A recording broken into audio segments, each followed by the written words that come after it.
حسن صاحب، آپ کیسے دیکھ رہے ہیں مسلم لیگ نون کل سے انتخابی مہم کا آغاز کرنے جا رہی ہے؟ کل پہلا جلسہ ہوگا، کیا تیاریاں ہو رہی ہیں؟ میرے خیال میں انتخابی مہم نہیں بلکہ اپنے قائد نواز شریف کے استقبال کے لیے جو پہلے جلسے کرنے جا رہی ہے تاکہ ماحول کو گرمایا جا سکے، اور مسلم لیگ نون جو کسی زمانے میں لاہور ان کا گھر کہلاتا تھا، مجھے لگتا ہے کہ شاید یہاں سے وہ ایک جلسے کا آغاز کر کے کل شادرہ میں وہاں سے جو ہے وہ ایک ماحول بنانے کی تیاریوں میں ہے، اور شہباز شریف صاحب، مریم نواز شریف صاحبہ، پھر حمزہ شہباز شریف یہ جلسوں سے خطاب کریں گے۔ اب دیکھنا یہ ہے کہ یہ عوام کس حد تک نکال سکتے ہیں، یہ جلسے کامیاب ہوتے ہیں یا جلسیاں قرار پاتی ہیں۔ لیکن اس سے بڑا جو ان کو چیلنج ہوگا وہ جسا یہ خود رانا ثناء اللہ صاحب جو پنجاب کے صدر ہیں، انہوں نے یہ اعلان کیا تھا باقاعدہ پریس کانفرنس میں کہ جب مسلم لیگ نون کے قائد نواز شریف صاحب پاکستان پہنچیں گے تو سب سے بڑا تاریخی جلسہ مینار پاکستان میں ہوگا۔ تو کیا وہ مینار پاکستان بھرنے میں کامیاب ہو پاتے ہیں یا نہیں؟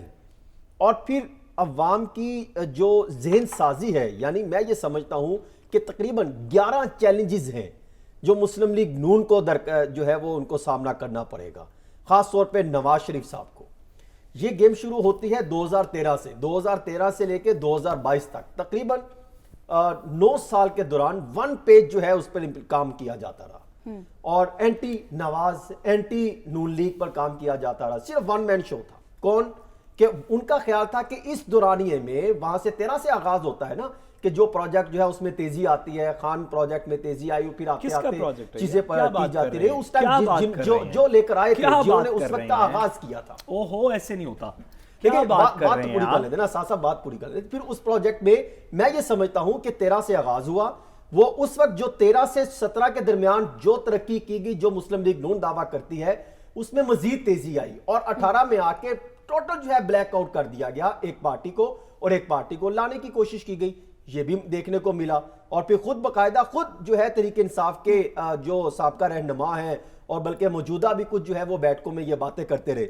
لیکن 9 سالوں میں جو 1 پیج چلتا رہا، وہاں پہ عوام کے ذہنوں میں جو ذہن سازی ہوئی کہ یہ چور ہے، یہ ڈاکو ہے،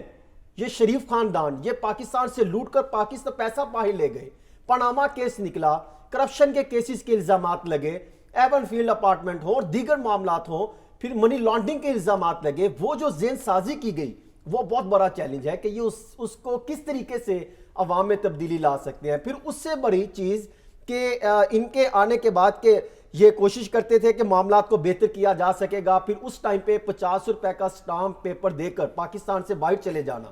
اور وہ کہتے تھے ہم تو جب عوام مشکل میں ہوگی تو ہم ان کے ساتھ کھڑے ہوں گے، اور یہ پاکستان سے باہر چلے گئے۔ پھر وہ عوام یہ سمجھتی ہے کہ ماضی میں بھی آپ جدہ بھاگ گئے تھے، اب پھر آپ چلے گئے، وہ بھی جو ہے وہ مہر لگ گئی کہ ہاں جی یہ عوام کے ساتھ کھڑے نہیں ہوتے۔ پھر پی ڈی ایم کی حکومت 2022 میں آپ نے لا کے ایک پروجیکٹ شروع کیا پی ڈی ایم کا، کہ 2022 میں آپ نے جو ہے وہ پی ٹی آئی کی حکومت کو سائیڈ لائن کیا اور خود آگے، اور یہ کہا کہ ہم مہنگائی ختم کریں گے۔ اس وقت بھی نواز شریف صاحب سر فہرست تھے، اس پروجیکٹ کو ہیڈ کر رہے تھے۔ آئے تو کیا ہوا،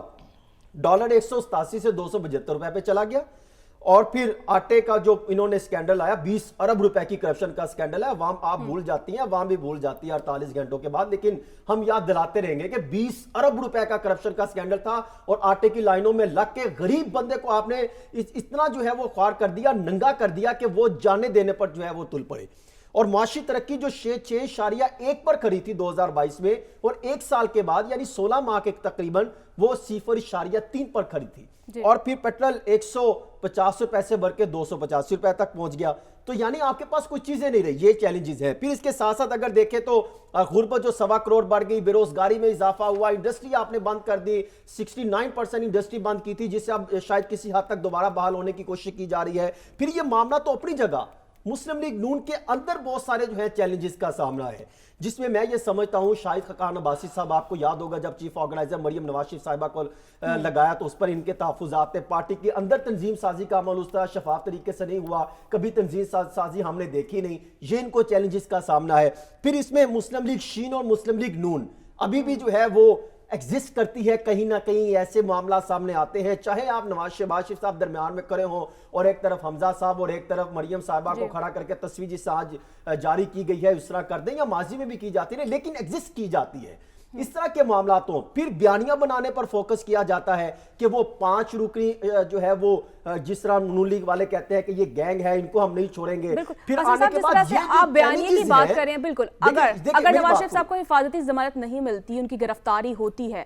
تو اس سے ان کو کتنا سیاسی فائدہ ہوگا اور مسلم لیگ نون کے پاس اس بارے میں کیا پلان ہے؟ دیکھیں میں یہ سمجھتا ہوں کہ یہ جو چیلنجز ہیں ان کو سامنا کرنے کے لیے اب بیانیہ نہیں بن رہا. اب یہ آتے ہیں اس بیانیے کو کس اینگل سے لے کے چلتے ہیں, عوام میں قبولیت یا مقبولیت کس طریقے سے ایکسیپٹنس ہوتی ہے, یہ بہت بڑے چیلنجز ہوں گے. اب جو وکلا ٹیم ہے وہ تو یہ ان کی تو آج میٹنگ ہوئی, اس میں یہ چیز زیر غور لائی گئی کہ شاید ہم 2 روز قبل لاہور ہائی کورٹ سے حفاظتی ضمانت لیں گے, 3 سے 4 سے 7 روز تک مل جائے گی, پھر اسلام آباد ہائی کورٹ میں چلے جائیں گے, لاہور وہ نواز شریف صاحب اتریں گے تو مینار پاکستان میں بھرپور اور تاریخی جلسے سے خطاب کیا جائے گا. تو میں یہ سمجھتا ہوں کہ اب یہ تو آنے والا وقت بتائے گا کہ عدالتی معاملات کو کیسے لیتی ہیں. ایک جو ہے سزا یافتہ شخص پاکستان آتا ہے ان کو جیل جانا چاہیے یا عدالتوں سے دیکھیں اگر ایک شخص کو آپ ضمانت پر ان کو ریلیف مل جائے تو یہاں پہ تو میں نے جو بھی معلومات اکٹھی کر رہا ہوں صاحب تقریباً 270 کے قریب ایسے قیدی ہیں جو کہتے ہیں کہ ہم پاکستان سے باہر جو ہے علاج کروانا کے لیے جانا چاہتے ہیں, ہمیں بھی کوئی ریلیف لے کے دے گا, پھر ہم پاکستان آئے, ہم بھی جلسہ کریں اور آ کے ہمیں ریلیف ملے اور پھر ہم جب دل چاہے تو ہم جو ہے وہ بادشاہ سلامت کی طرح عدالت میں پیش ہو جائیں.